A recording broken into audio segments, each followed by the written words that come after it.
दोस्तों, यह कहानी कर्मों के आधार पे आधारित है। कहानी बहुत ही विशेष और ज्ञानवर्धक है। दोस्तों, सुख और आनंद मनुष्य के भीतर ही निवास करता है, लेकिन मनुष्य इसे बाहर की ओर ढूंढता है। नमस्कार दोस्तों, आप सभी का हमारे चैनल आर्टवर्ल्ड स्टोरी पे स्वागत है। मुझे उम्मीद है कि आपको यह कहानी बहुत ही पसंद आएगी। तो चलिए दोस्तों, कहानी को शुरू करते हैं। आप इस कहानी के अंत तक बने रहे। दोस्तों, एक गांव में एक गोपाल नाम का एक किसान रहा करता था। उसके घर में एक पत्नी और दो पुत्र रहा करता था। एक दिन अचानक किसान का तबीयत ठीक नहीं लग रहा था। किसान ने अपनी पत्नी को बुलाया और एक कागज पे कलम से कुछ लिखकर अपनी पत्नी को दिया और कहानी, ये पत्र को बक्से में रख दो, जब जरूरत होगी तो दोनों बच्चे को देना। इतना कहते ही उस किसान की मौत हो गई। अब किसान की पत्नी दूसरों के खेतों में जाती काम करने। ऐसे कई दिन बीत गए। किसान की पत्नी की उम्र ज्यादा होने के कारण किसान की पत्नी बीमार हो गई। किसान की पत्नी अपने दोनों बेटे को अपने पास बुलाया और कहा, बच्चों, शायद अब मेरा अंतिम समय आ चुका है। मैं चाहती हूँ मेरे मरने के बाद तुम दोनों भाई आपस में बारी सहमति और सुख शांति के साथ अपना जीवन गुजारो। फिर बोली, सुनो बेटा, उस बक्से में एक पत्र है, जरा वो मुझे निकाल कर देना। दोनों बेटे ने उस बक्से में एक पत्र को निकाल कर माँ को दिया। माँ ने कहा, इस पत्र को पढ़ो। दोनों बेटे ने पत्र को पढ़ा, जिसमें लिखा था, जिसने लिखा हुआ था, घर के पीछे एक बरगद का पेड़ है। इस पेड़ के नीचे मैंने बुरे समय के लिए असाफिया इकट्ठा की है। वो मैंने जमीन के नीचे दबा रखा है, लेकिन तुम मुझसे वादा करो कि तुम्हें जरूर पढ़ने पर ही उसे बाहर निकलोगे। ये पत्र पढ़ते ही दोनों भाइयों ने अपनी माँ से वादा किया और बोला, ठीक है माँ। अब धीरे धीरे समय व्यतीत होता गया। अब वो बूढ़ी औरत ने अपना प्राण त्याग दिया। बड़े भाई को अपनी माँ के जाने का बहुत दुख हुआ। दोनों भाई ने अपनी माँ का अंतिम संस्कार कर दिया, लेकिन वही छोटे भाई को अपनी माँ के मरने का जरा भी दुख नहीं था। उसके मन दिमागों में तो असफिया ही घूम रही थी। इस रात को उसे नींद नहीं आ रही थी। वो बार बार कर बतें बदल रहा था। उसने आधी रात को उठकर सोचने लगा, मुझे यह काम आज ही कर लेना चाहिए। छोटे को उठने से पहले फिर ऐसा मौका नहीं मिलेगा। यही सोचकर उसने जमीन खोदने का सामान उठाया और घर पीछे बरगद के पेड़ के नीचे पहुंच गया, जहां उसके पिताजी ने सोने के सिक्के को जमीन में गाड़ रखा था। उसने जमानी खोदकर उस असरफियों को बाहर निकाल लिया। सोने के सिक्के को देखकर उसे बहुत खुशी हुई। उसने सोचा, अब मुझे कभी भी मेहनत नहीं करनी पड़ेगी।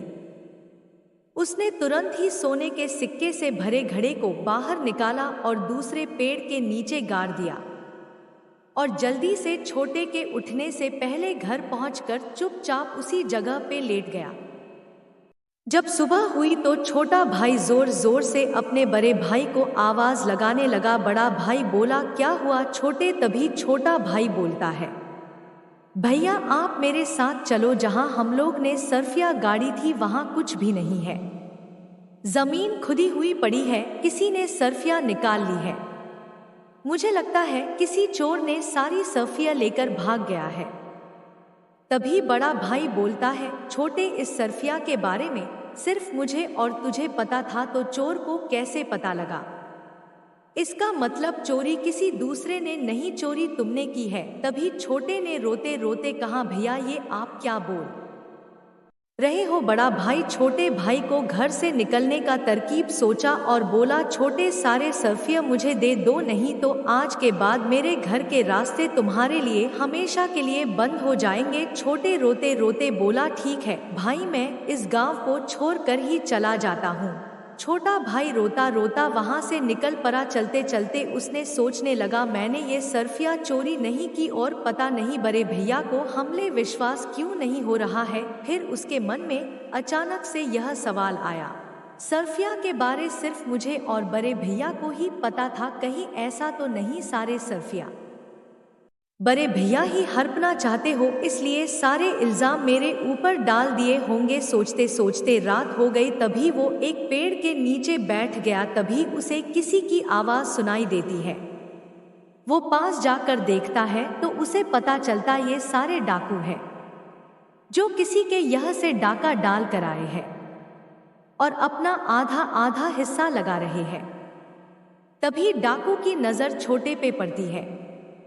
सारे डाकू डर से सारे सोने के मुद्दे चोर कर वही चले जाते हैं। अब इसके मन में भी लालच आ जाता है और सोचने लगता है, अब मैं क्या करूं, मैं इतने सारे मुद्दे को की लेकर भी नहीं कहीं जा सकता। उसने एक तरकीब सोची और उन सारे मुद्दे को लेकर एक जमीन नीचे गाड़ दिया और सोचा, जब मुझे इनकी जरूरत पड़ेगी तो मैं यहाँ आकर ले जाऊंगा।